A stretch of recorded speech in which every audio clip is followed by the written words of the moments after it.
الحمدللہ رب العالمین والصلاة والسلام علی سید الانبیاء والمرسلین اما بعد فاعوذ باللہ من الشیطان الرجیم بسم اللہ الرحمن الرحیم الحمدللہ رب العالمین الرحمن الرحیم مالک یوم الدین ایاک نعبد و ایاک نستعین اہدنا الصراط المستقیم صراط الذین انعمت علیہم غیر المغضوب علیہم ولا الضالین آمین۔ صدق اللہ العظیم۔ اللہم صلی وسلم علی نبینا محمد رب اشرح لی صدری ویسر لی امری واحلل عقدۃ من لسانی یفقہوا قولی واجعل لی وزیرا من اہلی آمین یا رب العالمین۔ اللہ رب العالمین کا احسان کہ اس کے فضل و کرم سے ایک مرتبہ پھر رمضان المبارک کا مہینہ ہمیں میسر آیا اور یہ رمضان قرآن پاک کے لیے سجایا گیا۔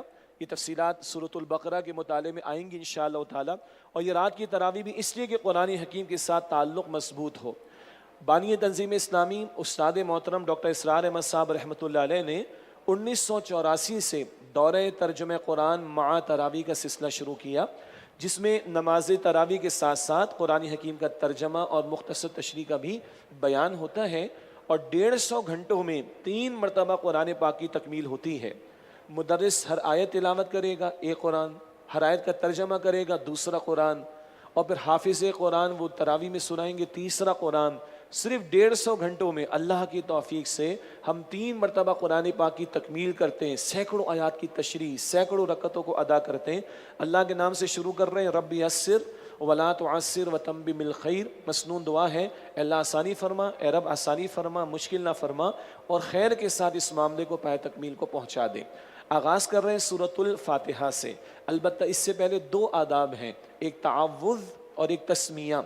سورہ نحل آیت نمبر 98 میں ہے، اذا قرأت القرآن فاستعذ باللہ من الشیطان الرجیم۔ جب تم قرآن پاک پڑھنے لگو تو اللہ تعالیٰ کی پناہ لے لو شیطان مردود سے۔ یہ پہلا ادب قرآن حکیم کا کیوں؟ شیطان نے اللہ کے سامنے کہا تھا، سورہ اعراف آیت نمبر 16-17 میں تفصیل ہے کہ اللہ تیرے سیدھے راستے پر بیٹھوں گا ان کو گمراہ کرنے کے لیے۔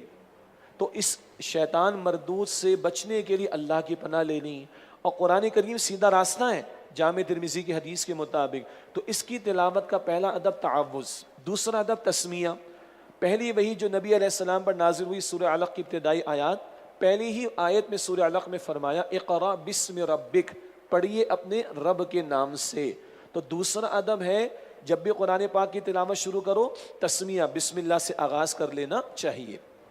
اب سورۃ الفاتحہ ہے، ایک مرتبہ ترجمہ سنیں، پھر اس کی فضیلت اور تھوڑے سے موضوعات، اور پھر ترجمانی آپ کے سامنے تشریح کے ساتھ رکھیں گے۔ اعوذ باللہ من الشیطان الرجیم، میں اللہ کی پناہ لیتا ہوں شیطان مردود سے۔ بسم اللہ الرحمن الرحیم، اللہ کے نام سے شروع جو بڑا مہربان نہایت رحم فرمانے والا ہے۔ الحمدللہ رب العالمین، تمام تعریفیں، تمام شکر اللہ تعالیٰ کے لیے جو تمام جہانوں کا رب ہے۔ الرحمن الرحیم، بڑا مہربان نہایت رحم فرمانے والا ہے۔ مالک یوم الدین، جو بدلے کے دن کا مالک ہے۔ ایاک نعبد، اے اللہ ہم صرف تیری ہی عبادت کرتے ہیں، وایاک نستعین، اور صرف تجھ ہی سے مدد مانگتے ہیں۔ اہدنا الصراط المستقیم، ہمیں سیدھے راستے پر چلا۔ صراط الذین انعمت علیہم، ان لوگوں کا راستہ جن پر تو نے انعام فرمایا۔ غیر المغضوب علیہم، نہ وہ جن پر غضب ہوا، ولا الضالین، اور نہ وہ جو گمراہ ہوئے۔ اس کے بعد ہم کہتے ہیں آمین، یہ حدیث میں سکھایا گیا، اور آمین کا ترجمہ اے اللہ قبول فرما، اے اللہ ایسا ہی ہو جائے۔ یہ تو سورہ فاتحہ کا ترجمہ ہوا۔ پہلے اس کی تھوڑی سی انالیسس ذہن میں رکھ لیجئے، اور ایک چھوٹا سا ہوم ورک گھر جا کر غور کیجئے گا۔ سورۃ الفاتحہ کے 85% الفاظ ہم اردو میں استعمال کرتے ہیں، پہلی 3 آیتوں کا ہر لفظ ہم اردو میں استعمال کرتے ہیں۔ تو اپنے گھروں پر جاتے ہوئے، گھروں میں موجود رہتے ہوئے تھوڑا سا تجزیہ کیجئے گا، تھوڑا سا غور کیجئے گا، تو سورہ فاتحہ کا ترجمہ ہمارے ذہن میں بیٹھنا شروع ہو جائے گا۔ اگلی بات، اس کے کچھ فضائل ہیں۔ پہلی بات، اللہ کے نبی صلی اللہ علیہ وسلم نے احادیث مبارکہ میں مختلف اعتبارات سے اس کے فضائل کو بیان فرمایا۔ کبھی اللہ کے نبی علیہ السلام نے بخاری شریف میں فرمایا ہے یہ قرآن کریم کی عظیم ترین سورت ہے۔ کبھی اللہ کے نبی علیہ السلام نے فرمایا جامع ترمذی کی روایت میں کہ اس سورہ فاتحہ جیسی کوئی صورت نہ تورات میں ہے، نہ انجیل میں ہے، نہ زبور میں ہے، اور نہ خود قرآن حکیم میں ہے۔ اسی طرح آپ نے فرمایا ہے صحیح بخاری شریف کی روایت میں کہ یہی سبع من المثانی، بار بار دہرائے جانے والی 7 آیات والقرآن العظیم یعنی قرآن عظیم ہے۔ یہ الفاظ سورہ ہجر کی آیت نمبر 87 میں بھی ہیں، سورہ ہجر آیت نمبر 87 میں بھی ہے کہ اے نبی ہم نے آپ کو سبع من المثانی، بار بار دہرائے جانے والی 7 آیات عطا فرمائی، والقرآن العظیم اور قرآن عظیم عطا فرمایا۔ اور اس کی وضاحت خود اللہ کے رسول علیہ السلام نے بخاری شریف کی حدیث میں فرمائی ہے۔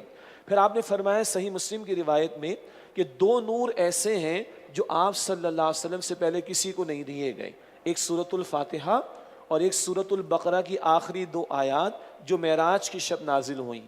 یہ 2 ایسے نور ہیں جو آپ نے فرمایا کہ میرے سوا کسی کو عطا نہیں ہوئے۔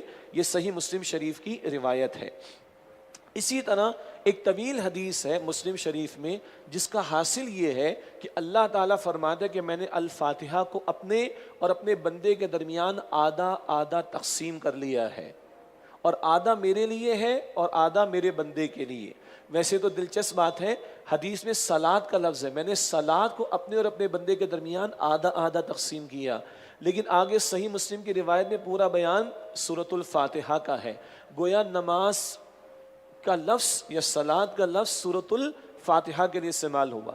پھر اس میں تفصیل آتی ہے کہ آدھا حصہ جو اللہ کے لیے وہ پہلی 3.5 آیات ہیں، بندہ الحمدللہ رب العالمین الرحمن الرحیم مالک یوم الدین کہتا ہے تو اللہ فرماتے میرے بندے نے میری حمد بیان کی، میری ثنا بیان کی، میری بزرگی بیان کی۔ 4 آیت پر اللہ فرماتا ایاک نعبد و ایاک نستعین، یہ میرے اور میرے بندے کے درمیان مشترک ہے، عبادت اللہ کا حق ہے اور دعا مانگنا بندے کی ضرورت ہے۔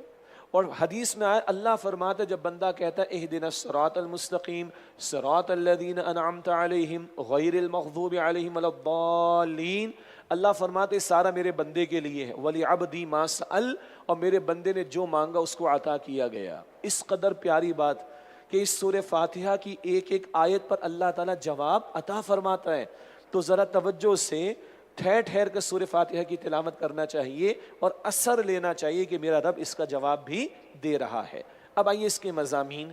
ایک موضوع بڑا پیارا ہے کیونکہ اس ایک حدیث میں کہا گیا اور سورہ ہجر کی آیت 87 میں بھی کہا گیا یہ سورہ فاتحہ قرآن عظیم ہے۔ اللہ اکبر، تمام قرآن اللہ کا عطا کردہ، سورہ فاتحہ اس کا حصہ ہے، لیکن تمام قرآن ہدایت کا موضوع لیے ہوئے ہے، اور قرآن حکیم کے 3 بنیادی موضوعات ہیں، توحید ہے، آخرت ہے اور رسالت ہے۔ اس سورہ فاتحہ میں یہ تینوں موضوعات موجود ہیں، توحید بھی، آخرت بھی اور رسالت بھی، سمجھ لیں گے انشاءاللہ تعالی۔ دوسری بات، اس کو تعلیم مسئلہ بھی کہا گیا، تعلیم مسئلے کی، کس مسئلے کی؟ اللہ سے دعا کیسے کرنی چاہیے، تو پہلے اللہ کی بڑائی تو بیان کرو، اللہ کی عظمت تو بیان کرو، اللہ کی بزرگی تو بیان کرو، پھر اپنی اوقات کا اقرار کرو، تم کس قدر بے بس، تم کس قدر محتاج ہو، کس قدر تم فقیر ہو۔ تو یہ تعلیم مسئلہ یعنی دعا مانگنے کا طریقہ بھی سورہ فاتحہ میں سکھایا گیا۔ پھر استاد محترم ڈاکٹر اسرار صاحب نے بڑا پیارا ایک بیان دیا، وہ فرماتے ہیں کہ اس صورت میں ایک سلیم الفطرت انسان کے جذبات کو اللہ تعالیٰ نے الفاظ عطا فرما دیے۔ گڈ نیچرڈ پرسن، ایک سلیم الفطرت انسان، غور و فکر کرنے والا، شعور رکھتا ہو، غور و فکر کرتا ہو، کائنات میں غور و فکر کرے گا تو اس نتیجے پر پہنچے گا کوئی تو ہے جو نظام ہستی چلا رہا ہے، وہی خدا ہے۔ آپ اور میں اللہ کیسے کہتے ہیں اسے، مگر ابھی کوئی اسے اللہ کے طور پر نہ مانتا ہو، لیکن غور کرے گا تو پتے پتے میں، بوٹے بوٹے میں، ایٹم میں، الیکٹران میں، پروٹون میں، ڈی این اے میں اسے خالق کائنات کی عظمت نظر آئے گی۔ تو ایک سلیم الفطر انسان غور کرے گا، توحید تک پہنچے گا، ایک تک پہنچے گا۔ اسی طرح انسان غور و فکر کرتا ہے، ہمارے اندر شعور ہے نیکی کا، بدی کا، ہم سچ کو اچھا سمجھتے ہیں، جھوٹ کو برا سمجھتے ہیں، اور ہم توقع کرتے ہیں کہ سچ کا اچھا بدلہ ملنا چاہیے۔ میرے اور آپ کے بچے نے محنت کی تو رزلٹ اچھا آنا چاہیے نا، اس کا جھوٹ کی سزا ملنی چاہیے، دھوکہ دینے والے کو سزا ملنی چاہیے۔ یہ میرے اور آپ کے باطن میں ایک شعور موجود ہے، یہ اخلاق حس موجود ہے، مگر کئی مرتبہ دنیا میں اس پر عمل ہوتا ہوا دکھائی نہیں دیتا. انبیاء سے بڑھ کر کوئی نیک ہوگا؟ ان کی محنتوں کے نتیجے دنیا میں تو نظر نہیں آئے. اکثر شہید ہو گئے انبیاء تو. اور بڑے بڑے ظالم اور مجرموں کو کیا اس دنیا میں سزا دیا جانا ممکن ہے؟ نہیں، ممکن نہیں. ایک بندے نے قتل کیا، ہم قتل کر دیں گے. ایک بندے نے 100 کو قتل کیا، قتل کر سکتے بقیہ 99 مرتبہ؟ نو. اخلاقی اعتبار سے اس دنیا میں یہ نتائج نظر نہیں آ رہے، مگر اندر کی حس کہتی ہے کہ this should be the case, یہ ہونا چاہیے. تو ادھر سے بندہ پہنچتا ہے کوئی عالم تو ہو جہاں اچھائی کا بدلہ ملے، بدی کی سزا ملے. یہ بھی فطرت میں موجود ہے.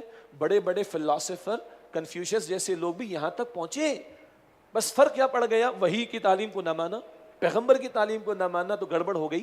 ورنہ فلسفی تو یہاں تک بھی پہنچتا ہے، کوئی ہے چلانے والا نظام کو، اور اس اخلاقی حص کا نتیجہ نکلنا چاہیے. یہ دو تو ہے توحید اور آخرت کا معاملہ، فطرت میں موجود ہے، مگر انسانی عقل اس سے آگے تفصیل نہیں بتاتی. وہاں بندہ مجبور ہے گھٹنے ٹیک کر ہاتھ اٹھانے پر، اور اپنے رب سے ہی پکارے گا، اس کو پکارے گا مالک تو میری رہنمائی فرما دے. یہی ہے بندے کی حاجت ہدایت کی. یہاں سے رسالت کا تصور آتا ہے، وحی کی ضرورت کا تصور آتا ہے.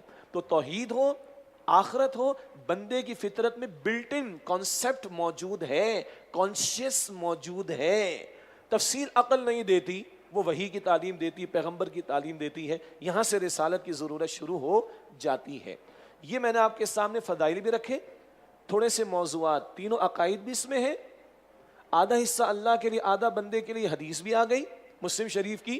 اور سلیم الفطرت انسان، گڈ نیچرڈ پرسن، جب غور کرے گا خالق تک پہنچے گا ضرور، آخرت کا احساس پہنچے گا ضرور.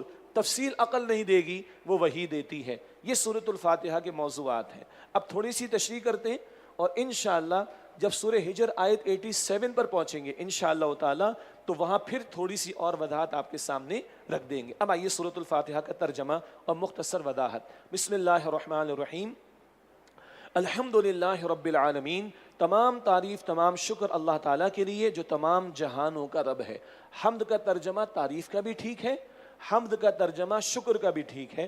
اکثر دعائیں جو نبی علیہ السلام نے سکھائی، مسنون دعائیں، ان میں الحمدللہ الحمدللہ بار بار آتا ہے نا، وہ شکرانے کے معنی میں. تو تمام تعریفیں اللہ تعالیٰ کے لیے، تمام شکر اللہ تعالیٰ کے لیے جو تمام جہانوں کا رب ہے. رب کا تعارف رب نے سب سے پہلے کرایا. وہ رب ہے تمہاری تمام حاجات کو پورا کرنے والا، ابتدا سے لے کر انتہا تک ایک ایک حاجت کو پورا کرنے والا. یہ اللہ کا پہلا تعارف رب ہے. کیسا ہے؟ الرحمن الرحیم، بڑا مہربان، نہایت رحم فرمانے والا ہے. رحمان کے لفظ میں ٹھانٹے مار دے سمندر کا جوش ہے رحمت الہی کا، اور رحیم میں دریا کی سی روانی تسلسل ہے. مفسرین نے لکھا رحمان الدنیا، دنیا میں وہ رحمان ہے، کافر مسلم سب کو دے رہا ہے. رحیم الآخرہ، ہمیشہ ہمیشہ رحمت اس کا اظہار آخرت میں ہوگا اس کے محبوب بندوں کے لیے جنت میں. اللہ ہم سب کو وہاں پر جمع فرمائے. تو رحمان رحیم یہ اللہ کا اولین تعارف، یہ توحید ہے. مالک یوم الدین، جو بدلے کے دن کا مالک ہے. اس کی رحمت کا تقاضا ہے کہ آخرت برپا ہو، قیامت برپا ہو. انبیاء کو بھی تو ان کا اجر ملے، صالحین کو بھی تو اجر ملے، دنیا میں ممکن نہیں. اب مجرمین کو سزا ملے، اب بھرپور سزا ملے، دنیا میں ممکن نہیں. But natural there must be a day, the day of judgement. مالک یوم الدین، وہ بدلے کے دن کا مالک ہے. یہ آخرت آ گئی. ایاک نعبد، اے اللہ ہم صرف تیری ہی عبادت کرتے ہیں. وایاک نستعین، اور ہم صرف تجھ ہی سے مدد مانگتے ہیں. آدھا حصہ اللہ کے لیے، عبادت اللہ کا حق ہے. اور عبادت کیا ہے؟ عبد، غلام کو کہتے ہیں عربی میں. 24 گھنٹے کا غلام ہوتا ہے. غلام ہے، ملازم نہیں، سلیو ہے، امپلائی نہیں. تو اللہ کی عبادت بھی 24 گھنٹے، ایک فرق کے ساتھ. غلام مجبوراً غلام ہوتا ہے، اللہ کی عبادت مجبوراً نہیں، محبت کے جذبے کے ساتھ. اور محبت کیوں؟ وہ رب العالمین ہے، وہ رحمان اور رحیم ہے، وہ خالق بھی، مالک بھی، رازق بھی، محافظ بھی، کروڑا کروڑ نعمتیں دینے والا بھی. فَبِأَيِّ آلَاءِ رَبِّكُمَا تُكَذِّبَانِ، تم اپنے رب کی کن کی نعمتوں کو جھٹلاؤ گے؟ اس محبت کے جذبے کے ساتھ اس کی عبادت 24 گھنٹے. وَإِيَّاكَ نَسْتَعِينُ، یہ بندے کی محتاجی، اور تجھ ہی سے مدد مانگتے ہیں. کس قدر محتاج ہیں؟ یہ محتاجی کا ذکر بار بار قرآن کریم میں آتا چلا جائے گا. لیکن اللہ خالق اور ہم مخلوق محتاج ہے. اور ہاں اس کی عبادت اس کی توفیق کے بغیر ممکن نہیں، اس کی عبادت اس کی توفیق کے بغیر ممکن نہیں. اسی لیے ہر نماز کے بعد مسنون دعا اللہم اعنی علی ذکرک و شکرک و حسن عبادتک، اے اللہ میری مدد فرما اپنے ذکر کے لیے اور اپنے شکر کے لیے اور اپنی عمدہ عبادت کے لیے. اچھا ایک اور ترجمہ بھی ذہن میں رکھیے، تفصیل کا تو موقع نہیں لیکن اشارتاً، نعبد اور نستعین عربی اسلوب میں یہ فعل مضارع کہلاتا ہے. ایک پاسٹ ٹینس ہوتا ہے، پھر ایک پریزنٹ اور ایک فیوچر ہم لوگ استعمال کرتے ہیں انگلش گرامر میں. عربک میں ایک ماضی ہے پاسٹ ٹینس اور ایک مضارع ہے پریزنٹ اور فیوچر دونوں میں آتا ہے. تو ایاک نعبد یہ بڑا دعویٰ ہے، اللہ ہم تیری ہی عبادت کرتے ہیں. یہی دعوے ہم دعائے قنوت میں کرتے ہیں روزانہ، اللہم ایاک نعبد ولک نصلی ونسجد. یہ سب حال کا ترجمہ ہے نہ یہ دعوے ہیں. مستقبل کا ترجمہ بھی ذہن میں رکھ لیں تو یہ ارادہ ہو جائے گا، بات ذرا ہلکی ہو جائے گی ورنہ دعویٰ بہت بڑا ہے. تو یہ دونوں ترجمے ممکن ہے حال و مستقبل کے. اے اللہ ہم تیری ہی عبادت کرتے ہیں اور کرتے رہیں گے اور تجھ ہی سے مدد مانگتے ہیں اور مانگتے رہیں گے. اگر یہ انداز ہوگا تو دعویٰ نہیں رہے گا، ارادہ بھی اس میں شامل ہو جائے گا. آگے بندے کے لیے سارا کچھ ہے اور اس پر اللہ فرماتا ہے سبحان اللہ وَلِعَبْدِي مَا سَأَلَ. آپ گارنٹی بائی اللہ سبحانہ وتعالیٰ دیکھیں، guaranteed by Allah the almighty. وَلِعَبْدِي مَا سَأَلَ آگے جو دعائیں آ رہی ہیں اللہ فرما رہا ہے میں جو میرے بندے نے مانگا اس کو عطا کر دیا گیا. کیا؟ اہدنا الصراط المستقیم، اے اللہ ہمیں سیدھے راستے پر چلا. سبحان اللہ. یہ جو بندہ پہنچا تو ہے، کوئی ہے جو نظام ہستی چلا رہا ہے، کوئی عالم ہونا چاہیے کہ جہاں نیکی بدی کا بدلہ مل جائے. مگر بندہ جو شعور رکھتا ہے اس کو تو انتشار پیدا ہو جائے گا وجود میں. اس کا جواب کہاں سے ملے گا؟ اس کا جواب فلسفی نہیں دیتا، اس کا جواب وحی دیتی ہے. اور پیغمبر آ کر دو ٹوک انداز میں کہتے ہیں اعبد اللہ، اللہ کی عبادت کرو. اور جب یہ دعوت پیغمبر کی بندہ قبول کرتا ہے تب اسے امن ملتا ہے جس کو آپ اور میں ایمان کہتے ہیں. اب مجھے میرے سوالات کا جواب مل گیا. اللہ اکبر. یہ ہے جب بندہ ہاتھ اٹھا کر مجبور ہے گھٹنے ٹیکنے پر اللہ کے سامنے اہدنا الصراط المستقیم، اللہ سیدھے راستے کی ہدایت بھی دے دے، سجھا بھی دے، سمجھا بھی دے. اتنا ہی نہیں چلا دے اس پر. ہدایت کے بڑے درجات ہیں اور آخری کیا ہے؟ منزل مقصود تک پہنچا دینا. یہی وجہ ہے کہ ابتدا میں شکرانے کے جو الفاظ میں نے ادا کیے، سورہ اعراف آیت 43، الحمدللہ الذی ہدانا لہذا وما کنا لنہتدی لولا ان ہدانا اللہ. تمام شکر تمام تعریف اللہ کے لیے ہے جس نے یہاں تک کہ ہدایت ہمیں عطا فرما دی، اور ہم ہرگز ہدایت پانے والے نہ ہوتے اگر اللہ تعالیٰ نے ہدایت ہمیں نہ دے دی ہوتی. ہم ہدایت کے محتاج وہاں تک ہیں جنت میں داخلے تک. صرف یہ نہیں کلمہ پڑھ لیا مسلمان کے گھر میں پیدا ہو گئے، نماز کی توفیق مل گئی، رمضان ہمیں مل گیا، قرآن کی توفیق مل گئی، قرآن سیکھنے کی توفیق مل گئی، خیر کی نہ قبر کے سوال آسان ہو گئے، الصراط کا معاملہ آسان نہ. جب تک جنت میں داخل نہ ہو جائیں میں اور آپ ہدایت کے محتاج ہیں. اس محتاجی کے احساس کے ساتھ بندہ ہاتھ اٹھائے اہدنا الصراط المستقیم. اللہ سیدھے راستے پر چلا دے، صرف دکھانا دے، صرف سجھانا دے، صرف ڈائریکشنز نہ دے دے. اللہ پہنچا دے منزل مقصود تک، اللہ پہنچا دے منزل مقصود تک تو جو تیری رضا کا مقام ہے یعنی جنت. اللہم انا نسألک جنت الفردوس، اے اللہ ہم تجھ سے جنت الفردوس کا سوال کرتے ہیں. اگر یہ احساس دل میں پیدا ہو رہے ہیں تو بھائی اس احساس کے ساتھ دعا مانگنی چاہیے. اپنی انفرادی نمازوں میں آپ 10 مرتبہ دہرا لیں، اس کو 10 مرتبہ دہرا لیں، کوئی مسئلہ نہیں ہے. کنیکٹ ہو جائے اللہ سے. اور اللہ کہتا ہے وَلِعَبْدِ مَا سَأَلَ I have granted what you have asked for. جو تو نے مانگا میں دے چکا ہوں. اللہ تو اتنا شیورٹی کے ساتھ گارنٹی دے رہا ہے. میں مانگنے والا بنتا ہوں، میں مانگتا ہوں اس احساس کے ساتھ، اس اپنی محتاجی کی کیفیت کے ساتھ. یہ ہے جو میری اور آپ کی بے بسی.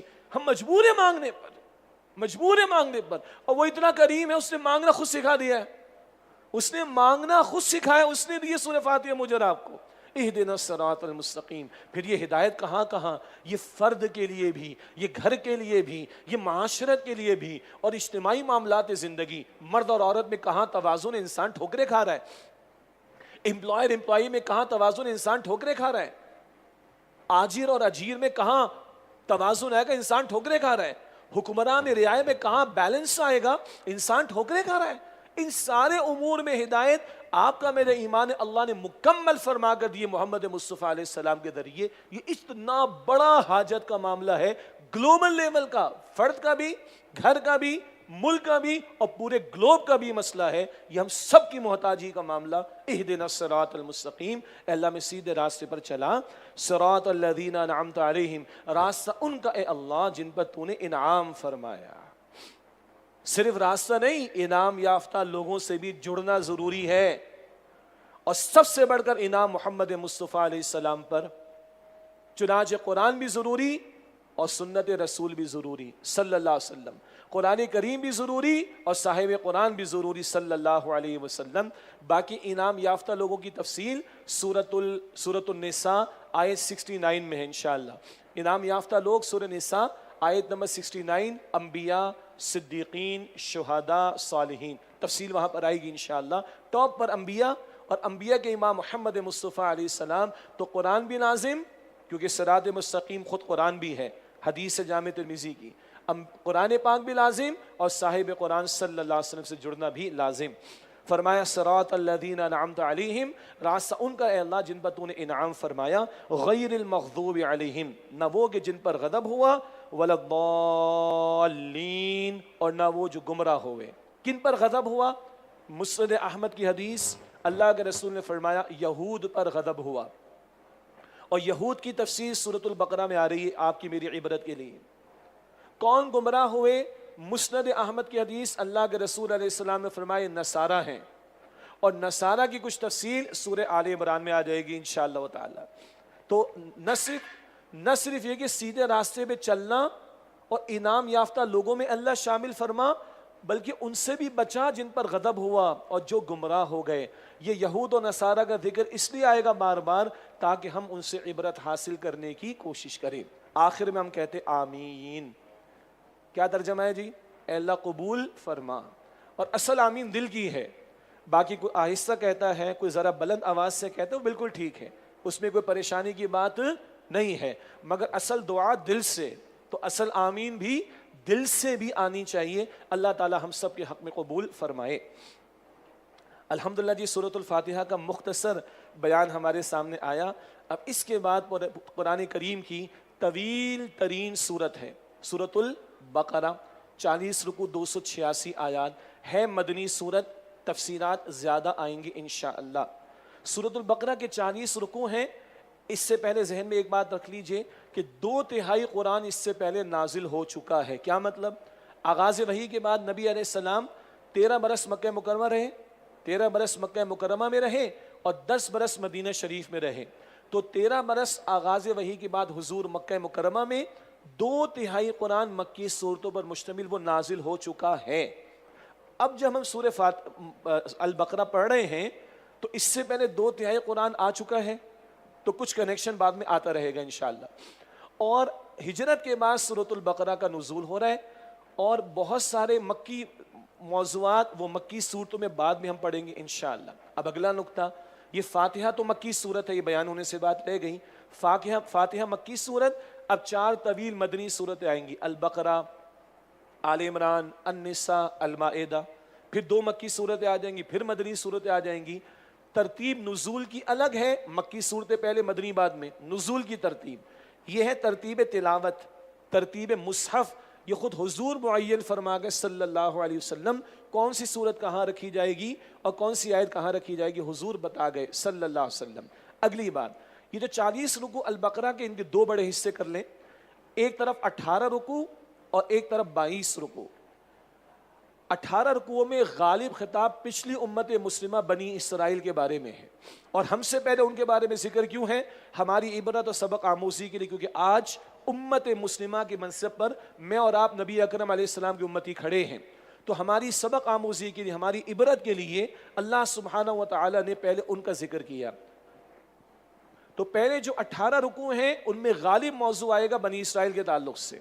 پھر رکوع نمبر 19 سے لے کر آخر تک انشاءاللہ تعالی یہ تفصیل میں بات آ جائے گی بعد میں کہ جو نبی اکرم صلی اللہ علیہ وسلم کی امت سے خطاب ہے اور ان کے لیے بڑے احکامات عطا ہوئے.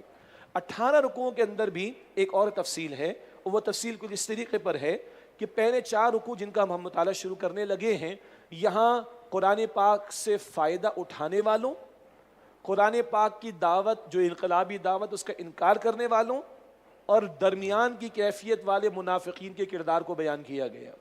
پھر قرآن حکیم کی بنیادی دعوت توحید، آخرت، رسالت کا ذکر ہے۔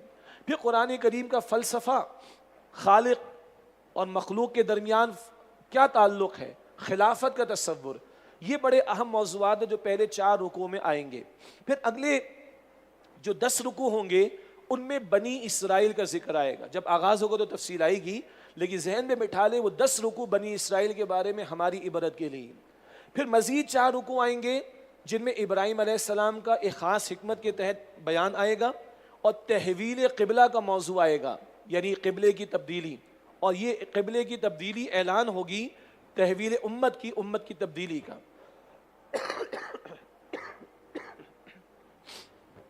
اور پھر بنی اسرائیل کو معزول کر کے نبی اکرم علیہ السلام کی امت کو کھڑا کیا جائے گا۔ تو یہ پہلے 18 رکوع، اور ان میں پہلے 4 رکوع جن میں قرآن 3 گروہوں کا تذکرہ سمجھ لیں، قرآن کریم کی بنیادی دعوت اور قرآن پاک کا فلسفہ وہ ہمارے سامنے آئے گا۔ اس تھوڑی سی وضاحت کے بعد اب آئیے سورۃ البقرہ کا مطالعہ شروع کریں۔ طویل ترین مدنی سورت، 286 آیات اور 40 رکوع ہیں۔ معاف کیجیے گا۔ بسم اللہ الرحمن الرحیم، اللہ کے نام سے شروع جو بڑا مہربان نہایت رحم فرمانے والا ہے۔ الف لام میم، یہ حروف مقطعات کہلاتے ہیں۔ قطع کرنا کہتے ہیں علیحدہ کرنے کو۔ ان حروف کو، ان الفابیٹس کو علیحدہ علیحدہ پڑھا جاتا ہے، ان کا ترجمہ نہیں کیا جاتا۔ بعض آراء ہیں مگر امت میں ان پر کوئی اتفاق نہیں پایا جاتا، اور صحیح تر بات یہ کہ یہ بات اللہ اور اللہ کے رسول علیہ السلام کے درمیان ایک راز ہے یہ قرآن پاک کا حصہ، ہمارا ایمان ہے۔ ہاں ایک رائے یہ بھی بیان کی گئی، عرب کے لوگ شاید اس اسلوب سے واقف تھے، شاید اسی لیے انہوں نے اس پر اعتراض نہیں کیا، مگر اس کا مفہوم ہمارے علم میں نہیں ہے، اور صحیح تر بات ہے کہ یہ اللہ اور اللہ کے رسول کے درمیان ایک راز کی بات ہے، واللہ اعلم۔ ذالک الکتاب لا ریب فیہ، یہ وہ کتاب ہے جس میں کوئی شک نہیں۔ 2 آراء ہیں، ایک کیا، صراط مستقیم کی دعا مانگی، لو پورا قرآن ہم تمہیں جواب دعا کے طور پر دے رہے ہیں، گو کہ سورہ فاتحہ قرآن پاک کا حصہ ہے، مگر ایک رائے جو تم نے مانگا یہ لو ہم یہ کتاب تمہیں دے رہے، اس میں کوئی شک نہیں، ہدی للمتقین، یہ متقین کے لیے ہدایت ہے۔ اور ایک رائے یہ ہے، مدنی سورت ہے، یہود آباد ہیں، یہود کے 3 قبیلے مدینہ منورہ میں آباد ہیں، ان سے بھی سابقہ پیش آئے گا، چنانچہ ان کے تعلق سے بھی رہنمائی دی جا رہی ہے۔ اور موسیٰ علیہ السلام نے نبی اکرم علیہ السلام کے بارے میں بشارات دی تھیں، اولڈ ٹیسٹمنٹ میں ہے کہ ڈیٹرانومی کے اندر، اور اس میں وہ آیات موجود ہیں جہاں اللہ ذکر فرماتا ہے کہ موسیٰ علیہ السلام کو کہ میں ان کے بھائیوں میں انہی کی مانند ایک رسول کو مبعوث کروں گا اور اس کے منہ میں اپنا کلام ڈالوں گا۔ تورات موسیٰ علیہ السلام کو لکھی ہوئی ملی، قرآن حضور کے قلب مبارک پر نازل اور آپ کی زبان مبارک سے جاری ہوا ہے، تو ان کہ ہاں بھی بشارات موجود تھی قرآن پاک کے بارے میں، حضور علیہ السلام کے بارے میں، چنانچہ اس کی طرف بھی اشارہ کہ جس کتاب کا تم سے وعدہ یہ آ چکی ہے۔ یہ دونوں آراء بیان کی گئیں۔ ہدی للمتقین، یہ ہدایت متقین کے لیے۔ رمضان کے روزے رکھیں گے لعلکم تتقون، روزے کا حاصل بھی کیا ہے؟ تاکہ تم میں تقوی پیدا ہو۔ البقرہ آیت نمبر 183۔ تقوی کسے کہتے ہیں؟ خوف خدا کا دل میں ہونا اور اللہ تعالیٰ کی نافرمانی سے بچنا۔ اللہ تعالیٰ ہم اس کی توفیق عطا فرمائے۔ اور اہم بات کیا ہے؟ دن میں روزہ ہے، رات میں قرآن کے ساتھ قیام ہے۔ دن میں روزہ رکھ کر تقوی پیدا کرو اور رات میں قرآن سنو، سیکھو، سمجھو۔ دن میں تقوی پیدا کرو تاکہ پری ریکویزٹ پورا ہو۔ You cannot qualify to get the guidance from the Quran unless you have the taqwa۔ اگر تقوی ہوگا تو قرآن سے ہدایت ملے گی۔ تو دن کا روزہ ہے اور رات کا قیام عطا ہوا، یہ ہے تقوی، اللہ کا خوف دل میں رکھنا، گناہوں سے اپنے آپ کو بچانا۔ اب یہ پہلا گروہ ہے جو آگے بڑھ کر کسی بھی انقلابی دعوت کو قبول کرنے والا ہوگا۔ کیا مطلب؟ قرآن کی دعوت انقلابی دعوت ہے، اور یہ 23 برس کی انقلابی جد و جہد کے دوران میں نازل ہوا۔ اگر کسی نے فلسفہ انقلاب کو سمجھنا ہے، محمد مصطفیٰ سے پوچھے صلی اللہ علیہ وسلم۔ انقلاب کے لیے رہنمائی لینی ہے، وہ قرآن کریم سے لے۔ جب یہ انقلابی دعوت آئی ہے، کچھ نے قبول کیا، کچھ نے انکار کیا، اور کچھ درمیان کی کیفیت پر رہے۔ یہ 3 گروہ، متقین، کافرین اور منافقین، دو رکوع میں ان کا بیان آ رہا ہے۔ اب متقین کون ہیں؟ فرمایا الذین یؤمنون بالغیب، جو غیب پر ایمان رکھتے ہیں۔ یہ دنیا کی ظاہری سی زندگی میں کھو نہیں جاتے، بہت بڑا ورلڈ ویو ہے۔ آج تو میٹاورس ہو گیا نا، اس سے بڑا ویو ہے بندہ مومن کا۔ ہم آخرت اور جنت اور جہنم کی وسعتوں کو سمجھ نہیں سکتے، مگر مانتے ہیں، ایمان رکھتے ہیں۔ یہ ہے پہلا کہ وہ غیب پر ایمان رکھتے، بہت بڑا ورلڈ ویو ان کے سامنے ہوتا ہے۔ وَيُقِيمُونَ الصَّلَاةَ، وہ نماز قائم کرتے ہیں، محض ایمان لا کر بیٹھے نہیں رہتے، ثبوت پیش کرتے ہیں ہر چند گھنٹوں کے بعد جب اللہ اکبر کی صدا لگتی ہے، نماز کو اس کے پورے آداب کے ساتھ قائم کرتے ہیں۔ وَمِمَّا رَزَقْنَاهُمْ يُنْفِقُونَ، اور جو ہم نے انہیں رزق میں سے عطا فرمایا اس میں سے خرچ کرتے ہیں۔ نماز بدنی عبادت ہے، خرچ کرنا مالی عبادت ہے۔ بدن کو بھی لگاتے ہیں، مال کو بھی لگاتے ہیں ایمان کے تقاضوں کو پورا کرنے میں۔ والذین یؤمنون بما انزل الیک، اور جو لوگ اس پر ایمان رکھتے ہیں اے نبی علیہ السلام جو آپ کی طرف نازل فرمایا گیا، وما انزل من قبلک، اور اس پر بھی جو آپ سے پہلے نازل فرمایا گیا۔ یہ مسلمان، یہ متقین، یہ نیرو مائنڈڈ نہیں ہوتے، بڑے براڈ مائنڈڈ ہوتے۔ ہر دور میں اللہ نے وحی بھیجی، سب پر ایمان ہے ان کا۔ حضور پر آخری وحی آئی ہے، اس لیے فرمایا آپ پر اور آپ سے پہلے۔ نوٹ کیجئے گا، آپ کے بعد نہیں، آپ پر نبوت ختم ہو گئی۔ یہ آیت بھی ختم نبوت کی دلیل ہے۔ صرف سورہ الاحزاب کی آیت نمبر 40 ہی نہیں، 100 کے قریب آیات قرآن پاک میں ختم نبوت کی دلیل کے لیے یہ بھی شامل ہے۔ تو بڑا براڈ ویو ہے مسلمانوں کا، بڑے وسیع دل کے۔ ہر دور میں جو انبیاء آئے، چاہے نام بھی معلوم نہیں، ایمان رکھتے۔ ہر دور میں کوئی کتاب وہی آئی، سب پر ایمان ہے۔ ہم سے بڑا براڈ مائنڈڈ کون ہوگا؟ الزام ہم پر ہے کہ مسلمان نیرو مائنڈڈ ہوتے ہیں۔ وَبِالْآخِرَةِ هُمْ يُوقِنُونَ، اور آخرت پر وہ یقین رکھتے ہیں۔ اللہ اکبر۔ ایمان میں جب گہرائی پیدا ہو تو لفظ یقین آتا ہے، اور جتنا آخرت پر یقین ہوگا اتنا عمل درست ہوگا۔ آج ہمارے معاشرے میں، ہمارے اس شہر میں، ہمارے اس ملک میں بگاڑ کیوں ہے؟ چوری، ڈاکے، قتل، دھوکہ، فریب، ملاوٹ، سود، بے حیائی، فحاشی، عریانی، وعدہ خلافی، یہ سب کچھ کیوں آخر؟ اور مسلمان کر رہے ہیں۔ یقین نہیں ہے مرنے کا، شاید، یا مرنے کے بعد کی زندگی کا یقین نہیں، اس لیے ایمان نہیں۔ وَبِالْآخِرَةِ هُمْ يُوقِنُونَ، اور آخرت پر وہ یقین رکھتے ہیں۔ ان کے بارے میں فرمایا اولئک علی ھدی من ربہم، یہ وہ لوگ ہیں، یہ لوگ اپنے رب کی طرف سے ہدایت پر ہیں۔ وَأُولَئِکَ هُمُ الْمُفْلِحُونَ، اور یہی لوگ فلاح پانے والے ہیں۔ اللہ تعالیٰ ہمیں ان میں شامل فرمائے۔ ابھی دعا مانگے اللہ سے، اللہ ان متقین میں شامل فرما دے، ہمیں ہدایت والوں میں شامل فرما دے، ہمیں فلاح پانے والوں میں اللہ شامل فرما دے۔ اب دوسرا گروہ ہے کافروں کا، پکے کافر۔ ابو جہل جیسے شخص کو ذہن میں لے آئیے۔ سنا ہے قرآن، محمد مصطفیٰ سے سنا ہے صلی اللہ علیہ وسلم، عربی خوب اس کو آتی تھی، مگر اندر تکبر تھا، اندر تعصب آ گیا، اندر بڑائی آ گئی، اندر مال، چودراہٹ، سرداری، اس کی محبت آ گئی، جانتے بوجھتے رد کر دیا۔ ایسے کھلے کافروں کا گروہ فرمایا ان الذین کفروا، بے شک جن لوگوں نے کفر کیا، سواء علیہم، ان کے حق میں برابر ہے، انذرتہم، خواہ آپ انہیں ڈرائیں، ام لم تنذرہم، یا انہیں نہ ڈرائیں، لا یؤمنون، وہ ایمان نہیں لائیں گے۔ یہ کھلے پکے کافروں کا ذکر ہو رہا ہے۔ ایک اہم نقطہ، ان کے حق میں برابر ہے، آپ ان کو ڈرائیں یا نہ ڈرائیں۔ نوٹ کیجئے گا، یہ نہیں فرمایا آپ کے حق میں برابر ہے، نہ، حضور آپ کام جاری رکھیے صلی اللہ علیہ وسلم۔ داعی دین کو کہا جا رہا ہے تم دعوت کا کام جاری رکھو، چاہے لوگ مانیں یا نہ مانیں۔ ان پکے کافروں کا معاملہ کیا ہے؟ ختم اللہ علی قلوبہم، اللہ نے ان کے دلوں پر، وعلی سمعہم، اور ان کے کانوں پر مہر لگا دی ہے۔ کب لگتی ہے مہر؟ جب ضد، تکبر، تعصب، حسد، یہ نوٹ کیجئے گا الفاظ، یہ بار بار آئیں گے سورۃ البقرہ میں۔ تکبر، تعصب، حسد، ضد، مال کی محبت، حب جاہ، منصب کی محبت، یہ آڑے آتی ہیں اور بندہ جانتے بوجھتے حق کا انکار کرتا ہے، جیسے کہ ابو جہل۔ پھر اللہ مہر لگاتا ہے، ختم اللہ علی قلوبہم وعلی سمعہم، اللہ نے ان کے دلوں پر اور ان کے کانوں پر مہر لگا دی ہے، وعلی ابصارہم غشاوۃ، اور ان کی آنکھوں پر پردہ پڑا ہوا ہے، ولہم عذاب عظیم، اور ان کے لیے بڑا عذاب ہے۔ یہ پہلا رکوع مکمل ہوا، دو گروہوں کا، متقین کا اور کافرین کا تذکرہ آ گیا۔ یہ دو گروہ، جب بھی کوئی انقلابی دعوت اٹھے گی، کوئی آگے بڑھ کر جان دینے کو تیار ہوں گے قبول کر کر، اور کچھ آگے بڑھ کر جان دیں گے اس کی مخالفت پر، جیسے کہ ابو جہل اینڈ کمپنی۔ ذہن میں رکھیے گا، یہ نزول قرآن کے وقت میں ہوا، اور جب اگر کسی معاشرے میں کوئی انقلابی جد و جہد و تحریک، کوئی ڈو اینڈ ڈائی کے مرحلے میں آئے گی، کچھ ساتھ دینے والے ہوں گے، جان دے دیں گے اس کے لیے، کچھ مخالفت کرنے والے ہوں گے جان دیں گے اس کے لیے، جیسے کہ ابو جہل نے دی، قتل ہوا نا بدر میں، اور کچھ ہوں گے منافقین والے جیسے، یعنی بین بین کی کیفیت، مفاد پرست، ادھر بھی بنا کر رکھو ادھر بھی بنا کر رکھو، مفاد پرست ہوں گے۔ اگلا پورا رکوع ایسے لوگوں کے بارے میں آ رہا ہے۔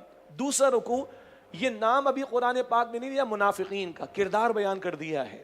لفظ منافق یا منافقین سورۃ النساء میں آ جائے گا، البقرہ ہجرت کے بعد نازل ہو رہی ہے، ابھی منافقین کا لفظ یہاں پر نہیں آ رہا، لیکن بعد میں ہم دیکھیں گے منافقین کے الفاظ بھی آئیں گے۔ سورۃ المنافقون بھی قرآن پاک میں موجود ہے۔ قرآن پاک کہہ رہے جو سنبھلنا چاہے سنبھل جائے، ایک ٹیسٹ تمہارے سامنے آ رہا ہے، اپنے آپ کو ٹیسٹ کر لو، ایک کردار کی خصوصیات آ رہی ہیں، چیک کر لو۔ فرمایا وَمِنَ النَّاسِ مَن يَقُولُ آمَنَّا بِاللَّهِ وَبِالْيَوْمِ الْآخِرِ، اور بعض لوگ ایسے جو کہتے ہیں ہم اللہ پر اور آخرت کے دن پر ایمان لے آئے، وَمَا هُم بِمُؤْمِنِينَ، حالانکہ حقیقت میں وہ مومن نہیں۔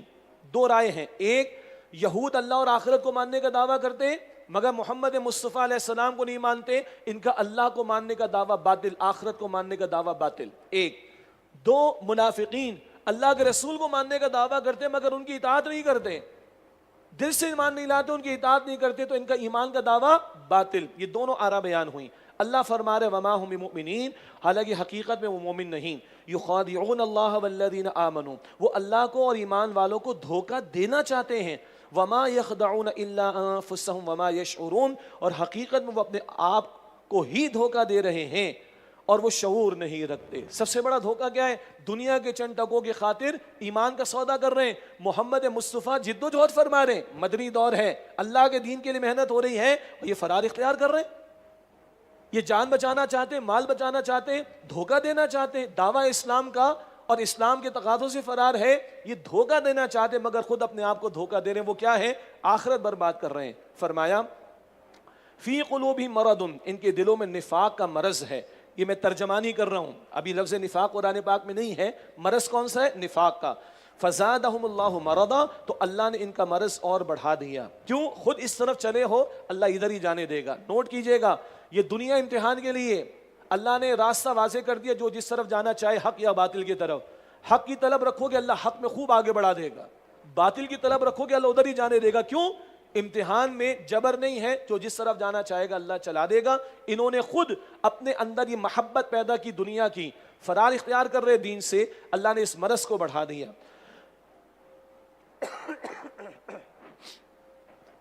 وَلَهُمْ عَذَابٌ أَلِيمٌ بِمَا كَانُوا يَكْذِبُونَ، اور ان کے لیے دردناک عذاب ہے اس وجہ سے کہ وہ جھوٹ بولتے تھے۔ وَإِذَا قِيلَ لَهُمْ لَا تُفْسِدُوا فِي الْأَرْضِ، اور جب ان سے کہا جاتا ہے کہ زمین میں فساد نہ مچاؤ، قَالُوا إِنَّمَا نَحْنُ مُصْلِحُونَ، تو کہتے کہ ہم ہی تو ہیں اصلاح کرنے والے، یعنی خود تو یہ محمد مصطفیٰ علیہ السلام کے مشن میں رکاوٹ ڈالنے ہیں۔ یہود کا ساتھ ان منافقین نے دیا، دنیا پرستی میں ڈوب کر، دین سے دور ہو کر دنیا کے مفادات میں لگے، اور کہہ رہے ہم سے بڑھ کر اصلاح کرنے والا کون ہوگا۔ آج بھی آپ کو ہمارے ملکوں میں، شہروں میں لوگ ملیں گے، دین کے خلاف باتیں کرتے ہیں، دین کے راستے کو روکنے کی کوششیں کرتے ہیں، مگر کہتے ہیں ہم سے بڑا اصلاح کرنے والا کون ہوگا، اور دین والوں کو دہشت گرد کہتے ہیں۔ انا للہ و انا الیہ راجعون، یہ ٹون آج بھی ہے۔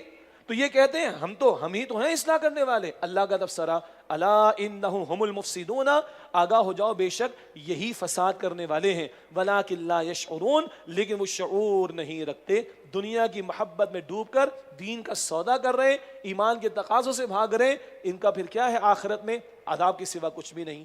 فرمایا وَإِذَا قِيلَ لَهُمْ، اور جب ان سے کہا جاتا ہے آمنوا کما آمن الناس، کہ جس طرح اور لوگ ایمان لائے تم بھی ایمان لاؤ، قالوا انؤمن کما آمن السفہاء، تو وہ کہتے ہیں کہ کیا ہم بھی اسی طرح ایمان لے آئیں جس طرح بے وقوف ایمان لائیں۔ اللہ اکبر۔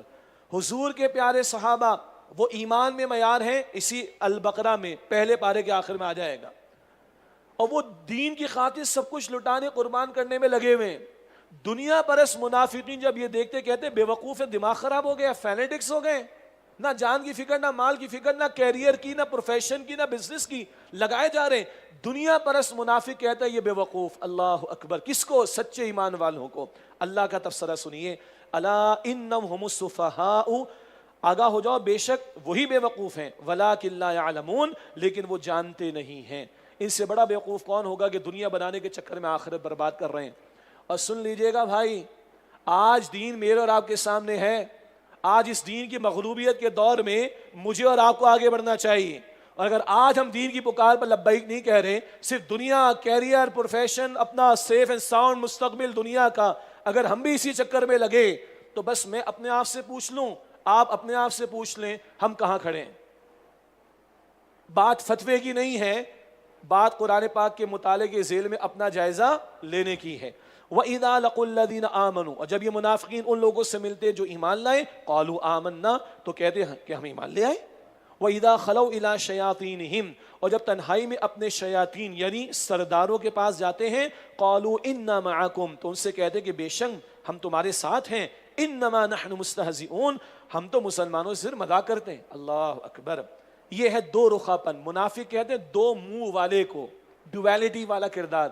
مسلمانوں کے پاس جاتے ہیں ہم تو تمہارے ساتھ ہیں، اپنے سرداروں کے پاس جاتے ہیں ہم تو تمہارے ساتھ ہیں، کبھی یہود کے پاس ہم تو تمہارے ساتھ ہیں۔ ادھر بھی بنا کر رکھو، ادھر بھی بنا کر رکھو، اپنے مفاد کی حفاظت کرو، یہ ہے منافقت۔ فرمایا اللہ یستہزئ بہم، اللہ تعالیٰ ان منافقین سے اپنی شان کے مطابق استہزاء کرتا ہے، یعنی ان کی حرکتوں کا جواب دیتا ہے۔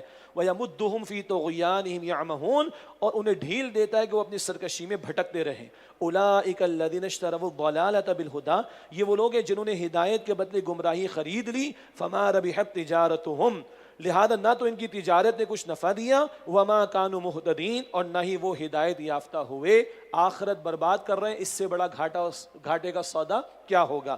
اب دو مثالیں آ رہی ہیں، ایک مثال کھلے پکے کافروں کی اور ایک مثال یہ بین بین والے منافقین جیسے لوگوں کی۔ پہلی مثال کھلے کافروں کے لیے، مثلہم کمثل الذی استوقد نارا، ان کی مثال اس شخص کی سی ہے جس نے تاریکی میں آگ جلائی، فلما اضاءت ما حولہ، جب اس آگ نے اس کے آس پاس کا ماحول روشن کر دیا، ذہب اللہ بنورہم، تو اللہ نے ان لوگوں کی روشنی سلب کر لی، وترکہم فی ظلمات، اور انہیں اندھیروں میں چھوڑ دیا، لا یبصرون، انہیں کچھ سجھائی نہیں دیتا۔ آگ روشن ہوئی، کس نے؟ حضور نے ایمان کی دعوت دینا شروع کی، وحی کی روشنی آ گئی، لیکن یہ لوگ جو تکبر میں آ گئے، حسد میں آ گئے، تعصب میں آ گئے، ضد میں آ گئے، دنیا کی محبت میں آ گئے، اللہ تعالیٰ نے ان سے ان کی فرمایا جا رہا ہے کہ سیکھنے کی صلاحیت کو، سمجھنے کی صلاحیت کو یا قبول کرنے کی صلاحیت کو ہی واپس لے لیا۔ وہی بات، ختم اللہ علی قلوبہم، روشنی تو تھی مگر تکبر کی وجہ سے، تعصب کی وجہ سے، دنیا کی محبت کی وجہ سے انہوں نے رد کیا، اللہ تعالیٰ نے ان سے واپس ہی لے لی ان کی صلاحیت۔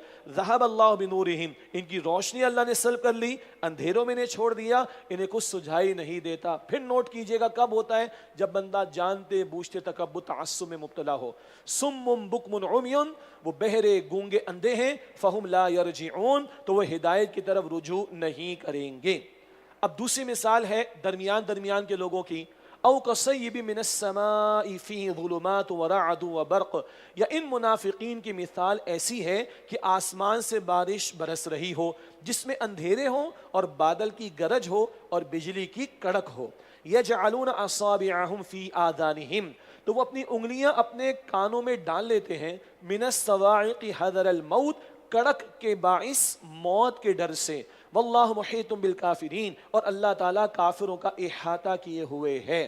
بارش برس رہی ہے، بجلی چمک رہی ہے، لوگوں کو ڈر بھی محسوس ہوتا ہے، جان نہ چلی جائے، نقصان نہ ہو جائے۔ کیا بارش برس رہی ہے؟ اللہ کی وحی آ رہی ہے۔ کیا معاملات ہیں؟ احکامات آ رہے ہیں، جان لگانے کے، مال لگانے کے، قتال فی سبیل اللہ، انفاق فی سبیل اللہ، راہ خدا میں نکلو، اللہ کی راہ میں جان تک کا نذرانہ پیش کرنے کے لیے تیار ہو جاؤ۔ ان کو موت نظر آتی ہے، یہ اپنے کانوں کے اندر انگلیاں ڈال لیتے ہیں موت کے خوف سے۔ فرمایا کہ اللہ ان کا احاطہ کیے ہوئے ہے۔ یکاد البرق یخطف ابصارہم، قریب ہے کہ بجلی کی چمک ان کی آنکھوں کی بصارت کو اچک لے۔ کلما اضاء لہم مشوا فیہ، جب ان پر بجلی چمکتی ہے تو وہ اس کی روشنی میں چل پڑتے ہیں۔ وَإِذَا أَظْلَمَ عَلَيْهِمْ قَامُوا، اور جب ان پر اندھیرا چھا جاتا ہے تو وہ کھڑے ہو جاتے ہیں۔ کیا مطلب؟ آسان حکم آیا تو مان لیا، مشکل آیا تو بھاگ لیے، میٹھی میٹھی بات آئی تو قبول کر لی، مشکل بات آئی تو بھاگ لیے۔ بھئی آج ہم اپنے معاشرے کا جائزہ لے لیں، 11 مہینے کی نماز مشکل لگتی ہے، لوگ نہیں ادا کرتے، رمضان شریف میں آسان لگتی ہے، ادا کر لیتے۔ عام دنوں کی 4 آسان لگتی ہے، ادا کر لیتے، 5ویں فجر کی مشکل لگتی چھوڑ دیتے۔ نماز ادا کرنا، زکوٰۃ دینا آسان لگتا ہے کر لیتے ہیں، سود چھوڑنا مشکل لگتا ہے سود نہیں چھوڑتے، گن کر نوافل بھی ادا کریں گے، نفل روزی بھی رکھیں گے، مگر بے پردگی بھی چلتی رہے گی، مشکل لگتی ہے، اس لیے اس کا حکم جو ہے وہ اس کو توڑ دیتے ہیں، پردے کے حکم کو توڑ دیتے ہیں. What is this pick and choose is not allowed. یہی معاف کیجیے یہ منافقین کا مسئلہ ہے. ذرا آسانی ملی آ گئے، مشکل لگی بھاگ گئے، اندھیرا چھا گیا کھڑے کے کھڑے رہ گئے. نہیں بھائی، اللہ فرماتا ہے البقرہ کی آیت نمبر 208 میں ادخلوا فی السلم کافہ، اسلام میں پورے کے پورے داخل ہو جاؤ. ارشاد ہوا وَلَوْ شَاءَ اللَّهُ لَذَهَبَ بِسَمْعِهِمْ وَأَبْصَارِهِمْ، اور اگر اللہ تعالیٰ چاہتا تو ان کی سماعت اور بصارت کی طاقتوں کو سلب کر لیتا. اللہ چاہے تو ان کو بھی سلب کر لے ان کی صلاحیتوں کو، لیکن نہیں، کچھ تو چل رہے ہیں نا، تو جو جتنا چلنا چاہے گا اس کو چلنے دے گا. اللہ یہ اللہ کی شان کریمی یکدم نہیں پکڑتا، مگر خود جو ضد پر آ جائے پھر اللہ تعالیٰ اس سے ہدایت کی توفیق دے لیتا ہے. اللہ اس سے بچائے ہمیں. ان اللہ علی کل شیء قدیر، بے شک اللہ سبحانہ و تعالیٰ ہر بات پر قدرت رکھنے والا ہے. یہ 2 رکوع مکمل ہوئے الحمدللہ رب العالمین. یہ سلسلہ جاری رہے گا. اب آئیے تراویح کی طرف ہم چلتے ہیں.